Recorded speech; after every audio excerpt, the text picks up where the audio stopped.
When I was researching the last video about Persian Jewish food, I came across the Wikipedia article for gondi, which is also full of a bunch of misinformation. I edited the article, but then a different editor reverted all my changes. So let's just do this here. Another video about misinformation about Persian Jews, Wikipedia style. Now, obviously there are bigger fish to fry with Wikipedia and its wrong information, but let's do this. So it starts by saying that gondi is sometimes spelled gondi or gundi. First of all, it's never spelled gondi with a GH. You can see here that it's written with a guf. The letter guf. Guf. That's guf. There's no dialect of Persian where guf is pronounced g. This is just people making a mistake in English. People know that Persian has a g sound, and so they just put it where it should be a g sound, but these are different letters. Also, gundi, as I mentioned in the previous video, is not one of the ways that Persian Jews pronounce this. At least I don't think so. I've seen maybe one video of another person using the word gundi, which I think is a mistake. Let me know if you actually call it gundi. It is true that it is originally made from ground lamb, but in the US it's now almost always chicken. Now it says gondi are served as part of chicken soup served on Shabbat and other Jewish holidays, similar to their Ashkenazi Jewish counterpart,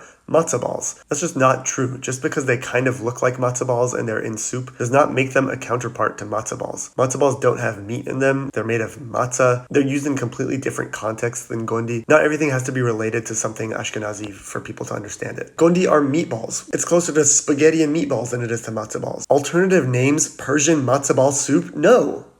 What? Now, the origin section is not so bad. Whatever, fine. I wouldn't necessarily have worded things this way, but fine. But then the last sentence. Gondi is also a popular dish among the mountain Jewish population. First of all, the links that they provide here don't mention the mountain Jewish population whatsoever, so that's just wrong. But also, I asked a mountain Jewish friend who asked the elders of the community, and turns out mountain Jews eat a completely different meatball. Who made this up and put it in there? I really don't know. Mountain Jews, correct me if I'm wrong. Cultural significance, that section's fine. Jewish holidays, they just need to mention matzo balls again for some reason. Like, people just can't understand Mizrahi Jewish food without it being related to Ashkenazi food, I guess. Gondi are indeed named after a body euphemism for a certain part of the male anatomy. I guess that's kind of off. I mean, it's just an archaic word for testicles, but fine. Then it says they're served for the Purim meal of Persian Jews in Israel. I've never heard of that. And in fact, the article that's linked doesn't even say that. The article linked also doesn't say that it's also an alternative to matzo balls for Passover. Whoever wrote this article is really obsessed with matzo balls. The article in question involves a food writer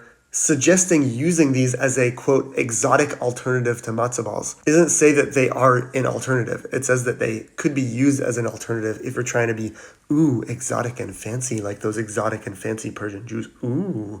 Ooh, they're so exotic and fancy. Their matzo balls have meat and cardamom in them, and they're a completely different dish not related to matzo balls at all. And if you've watched my videos, you know that Persian Jews traditionally don't even eat chickpea flour or gondi for Passover. So it's nice that food writers are writing about our foods, but they're not really doing their research. And then Wikipedia editors are just misreading things completely. See also, matzo ball, a similar Ashkenazi. Point is, internet's full of fake information, and then you try to fix that information, and then people say, put a source, when all of their sources are wrong.